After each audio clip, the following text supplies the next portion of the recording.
wabarakatuh. Perkenalkan, kami dari kelompok 1. Jadi hari ini kami akan memaparkan materi mengenai kearifan lokal.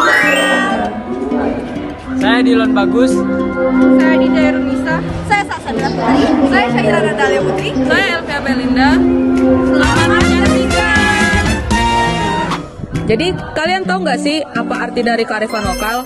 Jadi arti kearifan lokal menurut Eswarsi adalah kebijaksanaan manusia yang berdasarkan nilai filosofi, etika, cara-cara, dan perilaku yang melembaga secara tradisional. Yang kedua, kearifan lokal menurut Pong Pahit dan Nataswan. Menurut mereka, kearifan lokal adalah pengetahuan yang berdasarkan pengalaman masyarakat secara turun-temurun. Yang ketiga, menurut Haryati Subadio, kearifan lokal adalah kepribadian suatu bangsa yang mampu menyerap dan mengolah kebudayaan asing sesuai dengan watak dan kemampuan sendiri. Adapun fungsi kearifan lokal terhadap masuknya budaya luar adalah sebagai berikut. Yang pertama adalah sebagai filter dan pengendali terhadap budaya luar. Yang kedua, mengakomodasi unsur-unsur budaya luar. Yang ketiga, mengintegrasikan unsur budaya luar ke dalam budaya asli. Dan yang keempat atau yang terakhir adalah memberi arah pada perkembangan budaya. Fungsi kearifan lokal menurut Nyoman Tirta. Yang pertama, untuk konservasi dan pelestarian sumber daya alam. Yang kedua, pengembangan sumber daya manusia. Yang ketiga, pengembangan kebudayaan dan ilmu pengetahuan. Yang keempat, sebagai petua, kepercayaan, sastra dan pantangan. Yang kelima, bermakna sosial. Yang keenam, bermakna etika dan moral. Dan yang ketujuh, bermakna politik atau hubungan kekuasaan patron-klien. Upaya melestarikan kearifan lokal. Yang pertama, mengenal tradisi dalam kearifan lokal. Yang kedua, memahami makna dan isi dari kearifan lokal tersebut. Yang ketiga, mempelajari kearifan lokal. Yang keempat, menggunakan kearifan lokal tersebut dalam kehidupan sehari-hari. Dan yang terakhir, ikut serta dalam pelaksanaan tradisi tersebut. Kemudian ciri-ciri kearifan lokal. Yang pertama, mampu bertahan terhadap kebudayaan luar. Yang kedua, memiliki kemampuan mengakomodasi kebudayaan luar. Kemudian mempunyai kemampuan mengintegrasi unsur budaya luar ke dalam budaya asli. Kemudian mempunyai kemampuan untuk mengendalikan diri. Kemudian terakhir, mampu memberikan arah kepada perkembangan budaya. Adapun bentuk kearifan lokal yang pertama berwujud nyata atau tangible. Nah, tangible ini terbagi menjadi 3 bagian, yaitu yang pertama tekstual. Tekstual itu tata cara, sistem nilai, dan aturan pencatatan dalam tulisan. Contohnya yaitu primbon, kitab tradisional, naskah, lontar, dan kalender.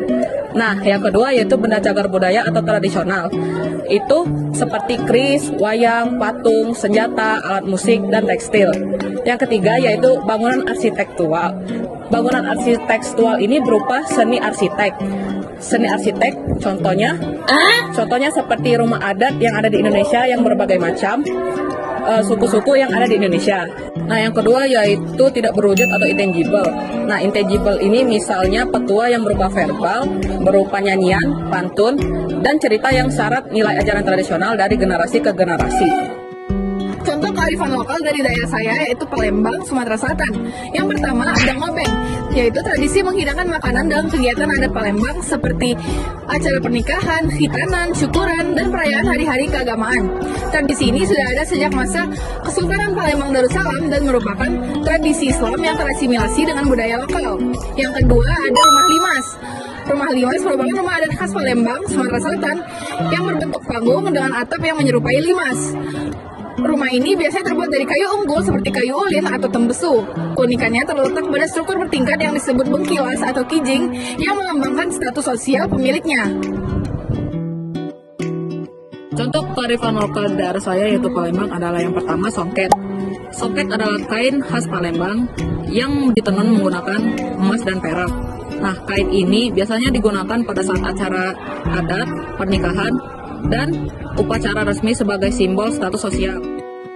Adalah Pulau Kemarau. Pulau ini terletak di Sungai Musi, Palembang. Pulau ini terkenal dengan kisah cinta Tan Bun An dan Siti Fatimah. Pulau ini memiliki pagoda 9 lantai, vihara, dan makam yang sering dikunjungi oleh wisatawan pada saat perayaan Imlek dan Cap Gomeh. Contoh kearifan lokal dari daerah saya, yaitu Sumatera Barat, adalah Jam Gadang. Jam Gadang adalah jam besar yang terletak di pusat kota Bukit Tinggi. Sumatera Barat yang dibangun pada tahun 1926. Yang kedua adalah rendang. Rendang adalah masakan tradisional asal Sumatera Barat yang terbuat dari daging sapi yang dimasak menggunakan santan, kelapa, dan rempah-rempah. Arifan lokal selanjutnya ada ngicir. Ngicir itu merupakan tradisi yang berasal dari musim Banyuasin yang masih dilestarikan hingga saat ini. Nah, ngicir itu apa sih? Nah, jadi ngicir itu melambangkan gotong royong, nilai kebersamaan, dan juga ramah tamah serta kebersamaan yang begitu kuat. Kemudian yang kedua ada bekarang yang berasal dari musim Banyuasin juga, yang sampai sekarang masih digunakan untuk mempromosikan wisata musim Banyuasin. Bekarang sendiri berarti menangkap ikan secara beramai-ramai dengan menggunakan alat yang bernama tangkul atau enco. Contoh kearifan lokal yang berasal dari daerah saya yaitu Palembang adalah yang pertama pempek. Pempek merupakan makanan khas dari Palembang yang berbahan dasar ikan dan tepung tapioka. Biasanya pempek disajikan dengan kuah khasnya yang bernama cuko. Pempek juga bisa disajikan dalam hidangan pembuka ataupun hidangan penutup. Yang kedua adalah tembang Batanghari 9. Tembang ini sebuah lagu atau melodi yang liriknya berasal dari bahasa Palembang dan maknanya juga menceritakan tentang kisah dan budaya masyarakat Palembang. Sekian dari kami, terima kasih telah menonton video kami. Maaf bila ada salah kata. Assalamualaikum warahmatullahi wabarakatuh.